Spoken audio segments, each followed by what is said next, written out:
Hello दोस्तों, आज के वीडियो के माध्यम से इतिहास के अति महत्वपूर्ण टॉपिक मौर्य साम्राज्य के अंतर्गत मौर्य साम्राज्य के संस्थापक चंद्रगुप्त मौर्य के बारे में जानेंगे। एग्जाम पॉइंट ऑफ व्यू से यह एक बहुत ही महत्वपूर्ण टॉपिक है और यहाँ से आपके एग्जाम में क्वेश्चन पूछे जाने की संभावना बहुत ही अधिक है।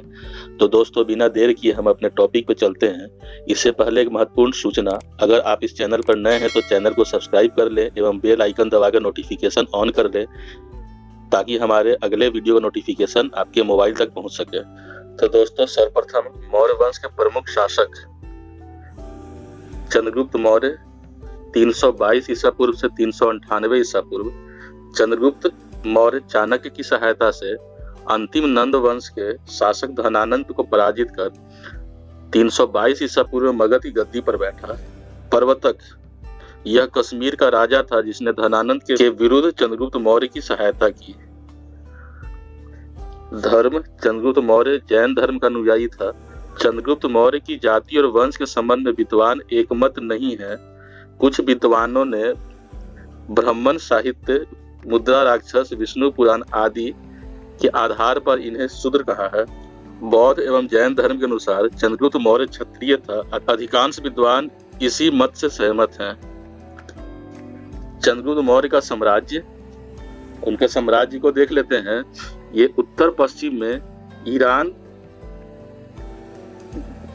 तत्कालीन फारस से लेकर पूरब में बंगाल तक, उत्तर में कश्मीर से लेकर दक्षिण में उत्तरी कर्नाटक, मैसूर तक फैला हुआ था। बंगाल पर चंद्रगुप्त मौर्य की विजय के बारे में जानकारी महास्थान अभिलेख में मिलता है। इसके दक्षिण भारत विजय के विषय में जानकारी तमिल ग्रंथ अहनानूर एवं मुरनानूर तथा अशोक के अभिलेखों से मिलता है। सोहगौरा ताम्रपत्र, गोरखपुर तथा महास्थान अभिलेख बांग्लादेश के बोगरा जिले में चंद्रगुप्त मौर्य से संबंधित है। यह अभिलेख अकाल के समय किए जाने वाले कार्यों के संबंध में विवरण देता है। रुद्रदामन के गिरनार अभिलेख से ज्ञात होता है कि चंद्रगुप्त ने पश्चिम भारत में सौराष्ट्र तक का प्रदेश जीतकर अपने प्रत्यक्ष शासन के अधीन कर लिया था। सौराष्ट्र में ही पुष्यगुप्त, जो कि चंद्रगुप्त मौर्य का राज्यपाल था, ने सुदर्शन झील का निर्माण करवाया था।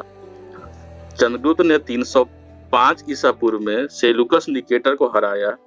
एपियान्स के अनुसार सेलुकस निकेटर ने अपनी पुत्र कार्नेलिया, जिसे हेलना भी कहते हैं, का विवाह चंद्रगुप्त मौर्य के साथ कर दिया और युद्ध की संधि के शर्तों के अनुसार 4 प्रांत काबुल, कंधार, हेरात एवं मकरान चंद्रगुप्त को दे दिया।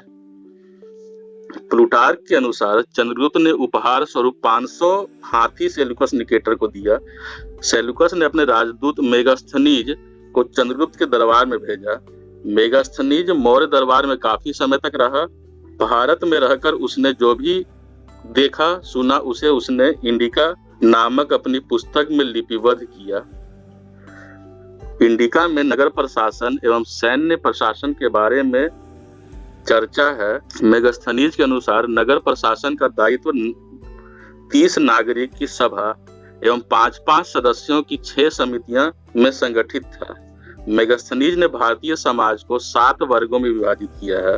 मेगास्थनीज के अनुसार पहला वर्ग है दार्शनिक, दूसरा वर्ग किसान, तीसरा वर्ग अहीर, चौथा कारीगर, 5वां सैनिक, छठा निरीक्षक, 7वां सभासद। मेगास्थनीज ने पाटलिपुत्रा को पोलीब्रोथा कहा है। एग्जाम पॉइंट ऑफ व्यू से अति महत्वपूर्ण प्रश्न है कि पाटलिपुत्रा को पोलीब्रोथा किसने कहा है।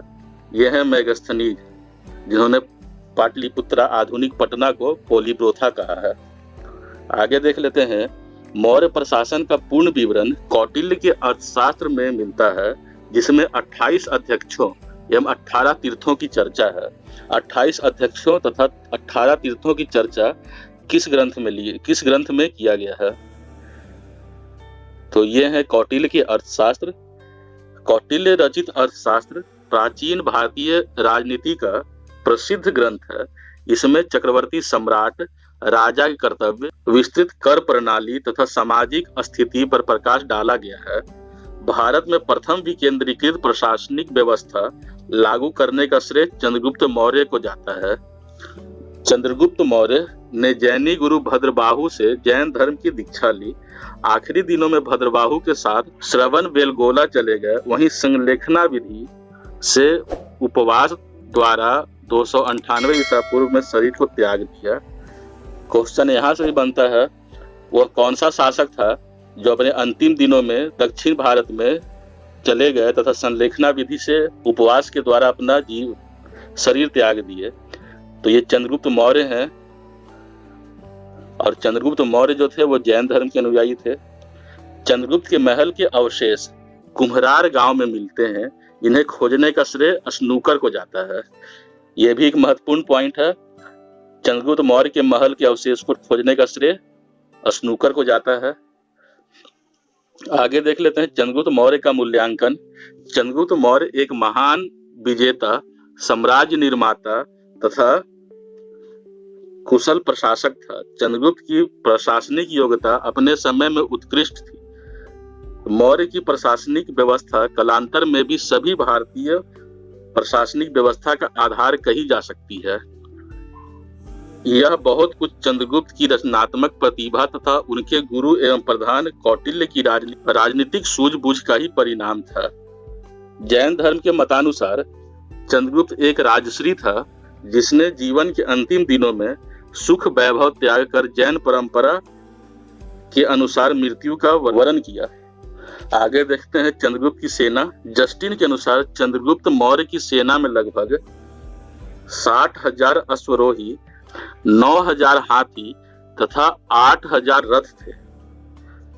जस्टिन के अनुसार चंद्रगुप्त मौर्य ने अपनी 6 लाख की फौज से सारे भारत को रौंद दिया। इसी में एक पॉइंट और है, किसने कहा था कि चंद्रगुप्त की सेना लुटेरों की सेना थी? तो ये जस्टिन महोदय हैं, जिन्होंने अपने पुस्तक में वर्णन किया है कि चंद्रगुप्त मौर्य की सेना जो थी वो लुटेरों की सेना थी। पिलनी के अनुसार चंद्रगुप्त मौर्य की सेना में 6 लाख पैदल सिपाही, 30,000 घुड़सवार तथा 9,000 हाथी थे। मेगस्थनीज के अनुसार मौर्य सेना का रख रखाव 5 सदस्यीय समिति करती थी। आगे देख लेते हैं चंद्रगुप्त मौर्य के शासनकाल में कुछ महत्वपूर्ण पद। प्रथम है नायक।